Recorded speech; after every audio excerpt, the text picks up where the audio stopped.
Get Up Nation. My name is Ben Biddick. I am the creator and host of the Get Up Nation podcast, where I serve individuals, organizations, and societies to develop and sustain resilience and perseverance. I'm the co-author of Get Up, The Art of Perseverance, with former Major League Baseball player and CEO of Luron Living, Adam Greenberg.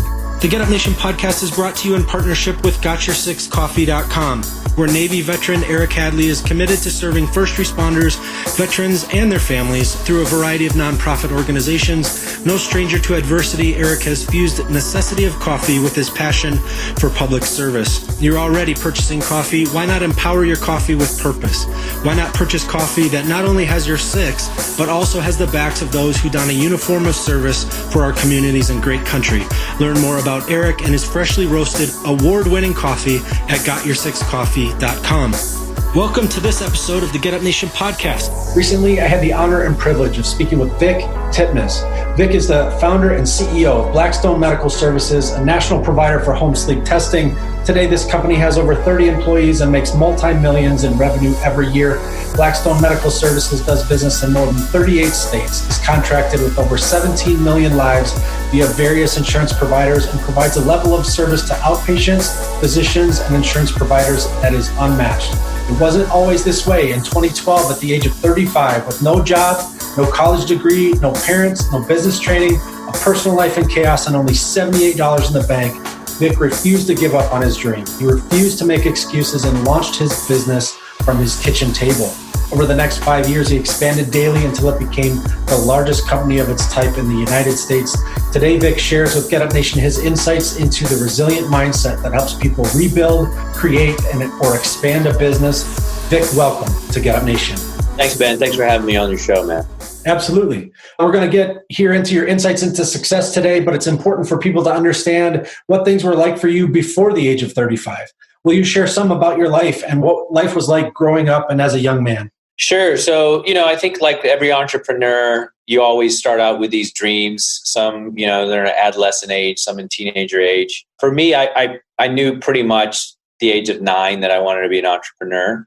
And so I always kind of followed that trajectory in the decisions I made, whether it was knowing at an early age I didn't want to go to college and that I didn't want to pursue that type of profession. And so every decision I made was just based off of that. And for me, it wasn't necessarily the money. I never really chased money. I always just knew that I would be rich in some way. I always had this ability to get what I wanted. So for me, being an entrepreneur and owning a company had more to do with freedom than it did money. And if I was, cutting grass, to me, that's freedom, as long as I kind of directed my own schedule and things like that. That's really what was the driver for me, and not necessarily like, wow, I want to make a bunch of money because I want to buy this and buy that. That never was my driver. And I think that most successful entrepreneurs also have that in common. That entrepreneurial lifestyle, it's not easy. There's a lot of unpredictability in that. You're dealing with all these challenges. You have to be resilient in order to survive the entrepreneurial life to get to that point. And at age 35, you had a crucial realization. You've described realizing that you needed to invest in yourself if you were going to be successful. You made yourself more able, more knowledgeable, knowing that would benefit everyone around you. Will you share a little bit about this time in your life? Sure. So, I had started a business when I was about 24, 25 years old, and it was a successful business. And I ended up selling the business when I was about 34, 35. And I didn't become the success that I thought I would have or should have become at that time. And, I made every entrepreneurial mistake you could imagine. I took on too much debt. I had way more personal guarantees than the business was worth. And it was just all of these mistakes that I had made. And this isn't an excuse, but I never had a mentor. I never had anyone giving me advice. So I was kind of just always making the best decisions I could based on the current environment. And so I found myself selling that business. I sold it for $9 million. I walked away with like $100,000, which is horrible. When you're selling something for $9 million, you walk away with, a couple $100,000, and then you still got to pay Uncle Sam. So it's not like, you're financially independent by any means. And so I felt quite depressed at that time. I was just like, wow, this really sucks. I mean, you put 5 to 6, 7 years of your life into a business, and you have this idea that you're going to be financially independent when you come out of it, and you're not. It's quite a pill to swallow. And so one day I found myself on a plane of the gentleman that had bought me out, and who I'm actually still friends with today. Great guy. But I asked myself the question when I was on his plane, why isn't this my plane? And when I kept asking myself that question, what I came to understand as the answer, or what the answer that came up was, that I didn't know what I didn't know. Right. And so I knew at that point that the only thing that was going to make me a success that I thought I could be in my life was finding out what I didn't know. I mean, this guy knew something I didn't. He was operating off of different data than I was.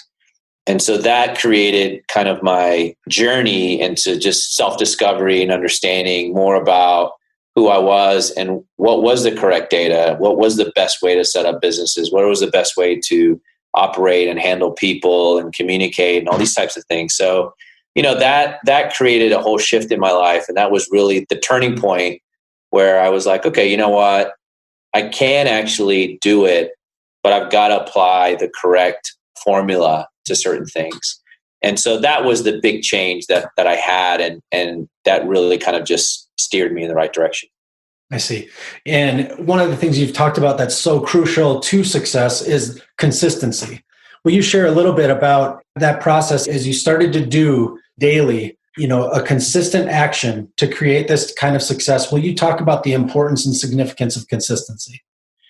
Yeah, I mean, I think that it's probably in the top 2 to 3 characteristics that you have to be successful in anything is consistency. You have discipline over here on the right, and you have consistency on the left. I'm not actually a big discipline guy. A lot of people think that I'm disciplined because I work out and I eat right and all that stuff. But, discipline is kind of like a negative thing, right? Discipline is like, fuck, I have to eat this.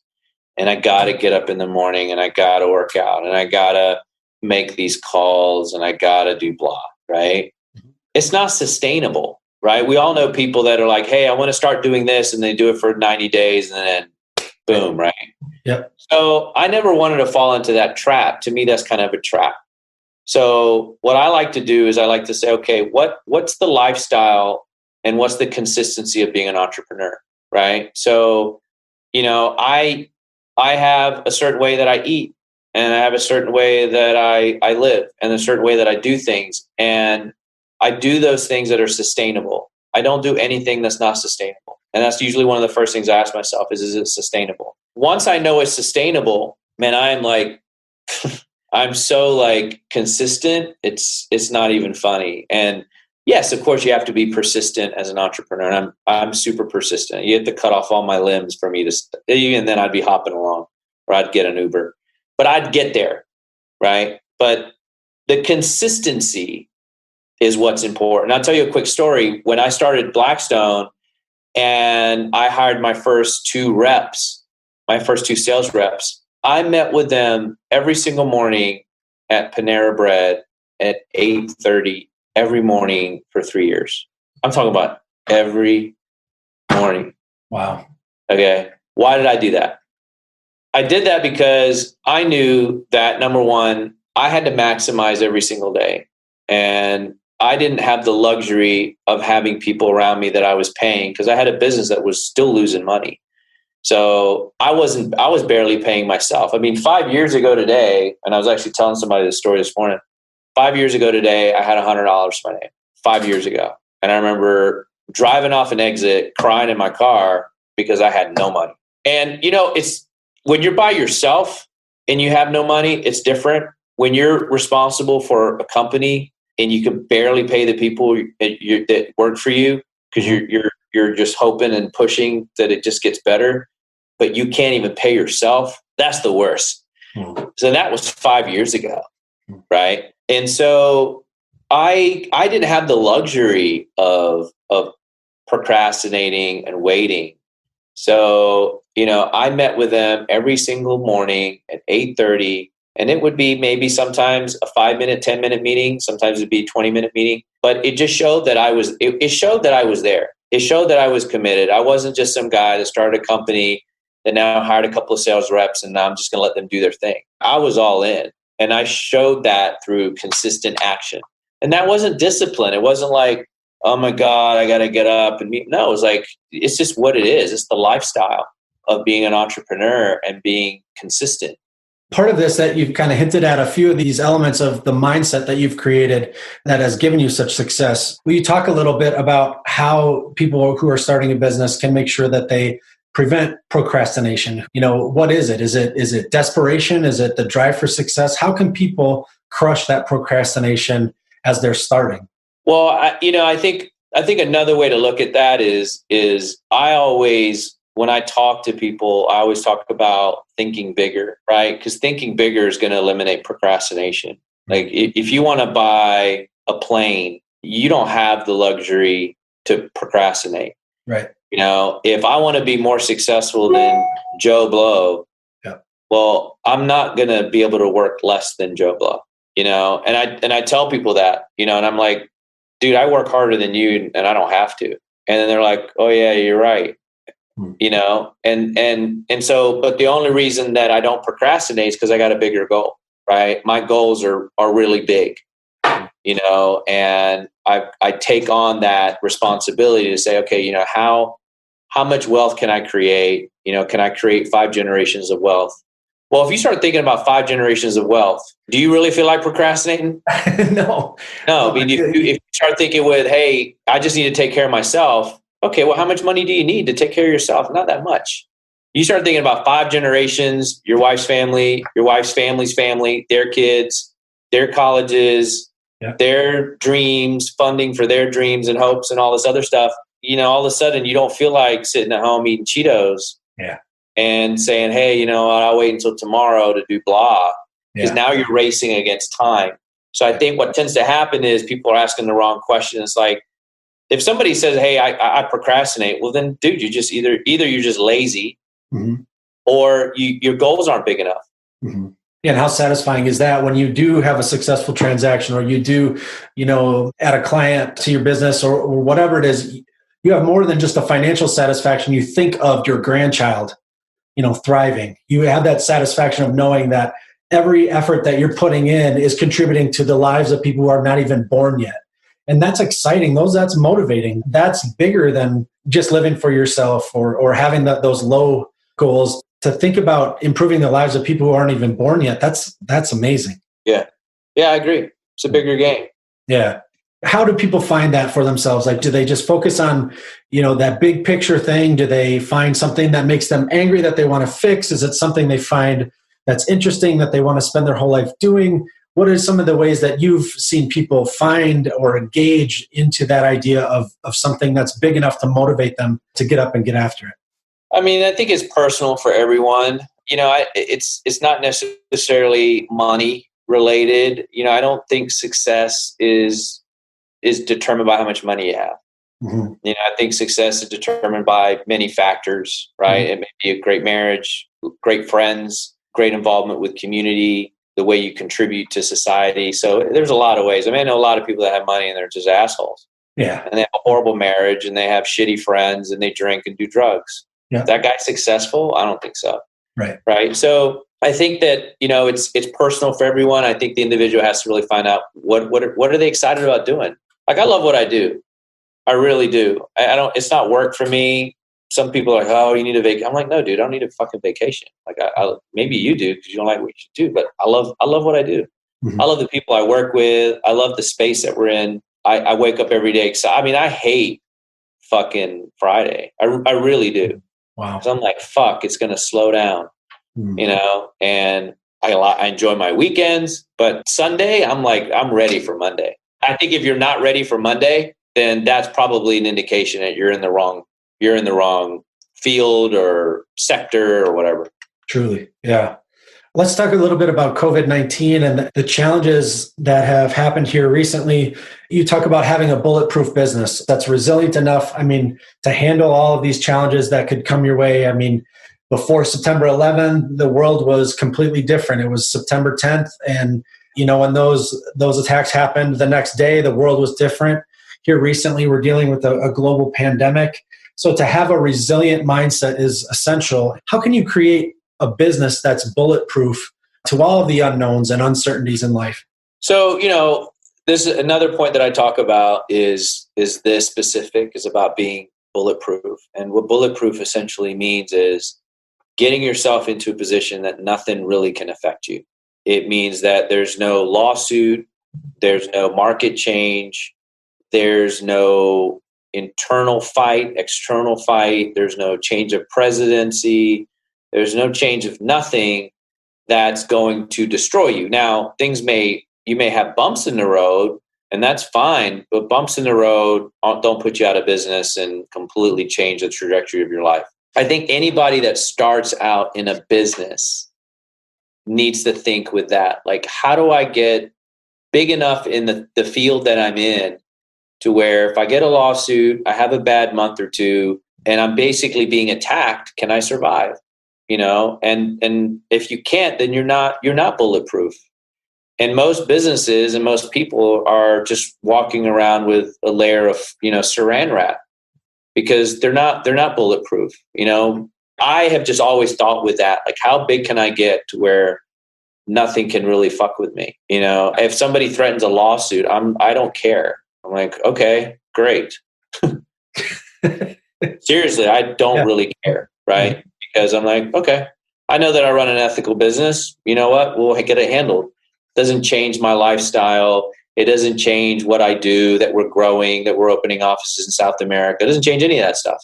Right. It's just, oh, okay, cool. We'll handle it. Well, just, whatever. Sometimes I want to be so big. I don't even know about it. Like, that's how big you want to get. Mm-hmm. You want to get so big that when you get a lawsuit, you don't even know about it. That's powerful, isn't it? Like, you don't even know about it. You're just like, oh, we got sued?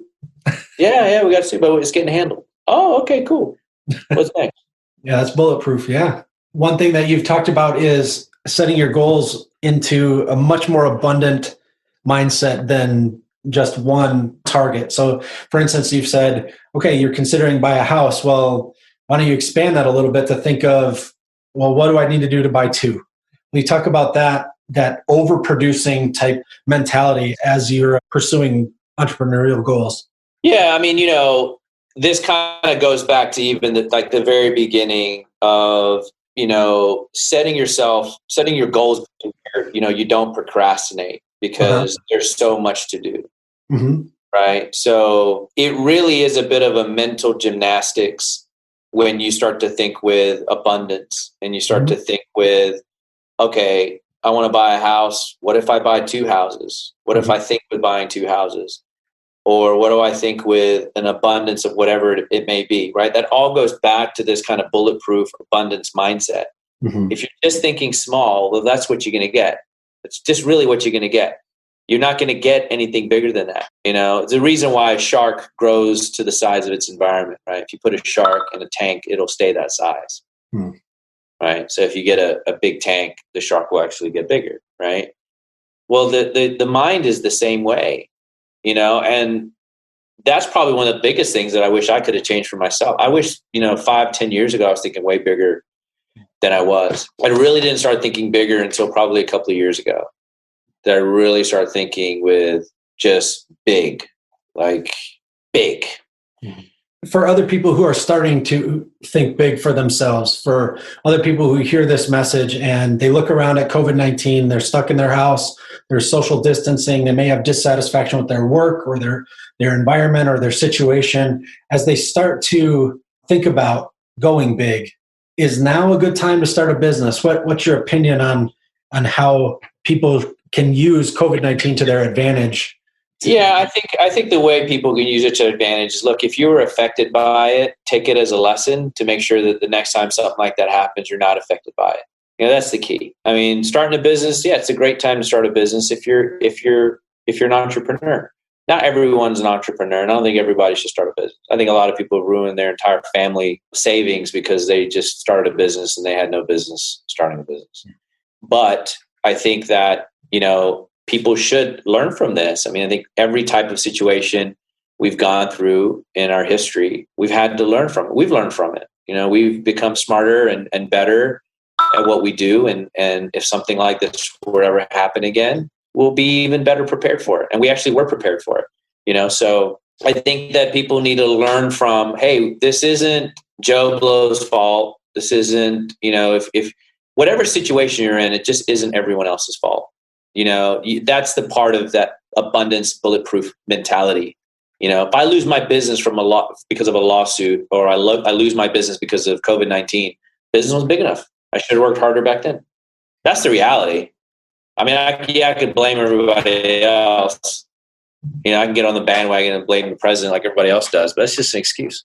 Yeah, to take that ownership and that accountability. And although it might be a hard pill to swallow, to stop blaming other people and actually look at the reality of it, that's the empowering thing. That's an empowering concept. It's stop being a victim. It's taking ownership of it, and it's saying, whether or not your circumstances are great or not so great at that time, it's rewarding to think that you do have a say in your future, and that you can stop playing the victim or blaming other people, and that you can go get it. It makes the frustrating times worth it, don't you think? Yeah, absolutely. I mean, my thought on that is, look, I think, despite whatever religion people are, I think that, whether you are religious, not religious, or believe in God, don't believe in God, I think that God did give us one great thing separate from every other species on the planet, and that is freedom of choice, free will. And it is your decision. It is your decision to decide if you want a better life or not. It is. It's not, it's a slap in the face to blame anybody else for it. So, I think that whatever situation you find yourself in, it is a hard pill to swallow. Yeah. I mean, dude, well, here's the thing. 5 years ago today, dude, I had $100 crying on some interstate somewhere. Okay. And I had nobody to blame but myself. Nobody. There was nobody else to blame but me. And that's a hard pill to swallow. Right. That wasn't 15 years ago. It's 5 years ago. So, if I can do it, you can do it too. But it starts there. It starts with that. Hey, you know what? I'm here because of choices I made. Right. Yeah. That's it. But the beautiful thing is that you can actually be where you want to because of the choices you then make after that. And some people never get to the point where they are on the interstate crying and hitting that rock bottom to the point, and just spend their whole life blaming people, bitter. And just think of all the things that are missed, all the things that are wasted in that moment. And what a gift it was for you to have that moment to look at what it's created today. Yeah. I mean, for sure. Yeah. I could have quite easily gotten on that bandwagon, dude.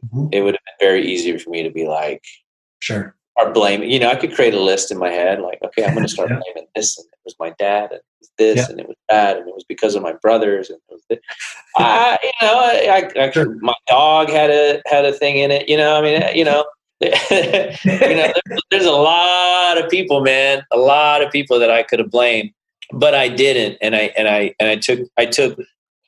took responsibility for it, and I was like, okay, I'm the only one that can change it, and I just got to work super hard and stay focused, and I'm glad that I did, not because of, the fact that we're now the largest in the country. We have over 160 full-time employees. Wow. And I have more than $100 now. But what I'm really proud about is the fact that I did stick to what I was doing, that I'm able to provide a great environment and help a lot of people, 160 families. Wow. That wouldn't be here if I didn't stick it out, And so the people that I've been able to help because I stuck with it is really like the win, for me. Because for me, it wasn't like, oh, I just want to be rich and I want to have money. Like, I think there's people that deserve to be rich, and I think there's people that don't. And I think the people that don't are the stingy ones that don't want to share, be generous, and help other people. So if you're a generous person and you want to help other people and you're smart, then I think you have a responsibility to do your best so that you can help as many people as you can. That's great. That's great. Vic, I always end the show with 6 quick questions to help my listeners understand the why within my phenomenal guest. Will you run through these 6 quick questions with me? Is one of them going to be who's better, Tupac or Biggie? Actually, it's just that question over and over, actually. Okay. Mine is Tupac. So is it all right? All right. Actually, the first one is, who are you thankful for today? I'm thankful for all the people that kept believing in me. Now that we covered who you're thankful for, what are you thankful for today? I'm thankful that somewhere along the line, God blessed me with enough sense to figure it out. How do you fuel the fire within you? Just look at the people around me. What's one thing adversity taught you to value? My persistence. And what are you doing today you may have never thought you could? Buying a plane. And what will you do tomorrow you may have never thought you could? Fly to Mexico just to have tacos on a private jet. How can people learn more about you and your amazing work? Follow me on Instagram. My handle's at Vick Tipnes, VickTipnes. And, I always respond to messages, appropriate messages. So if people have a business question, please message me. I usually try to respond within 24 to 48 hours, and I'm always willing to give advice where I can.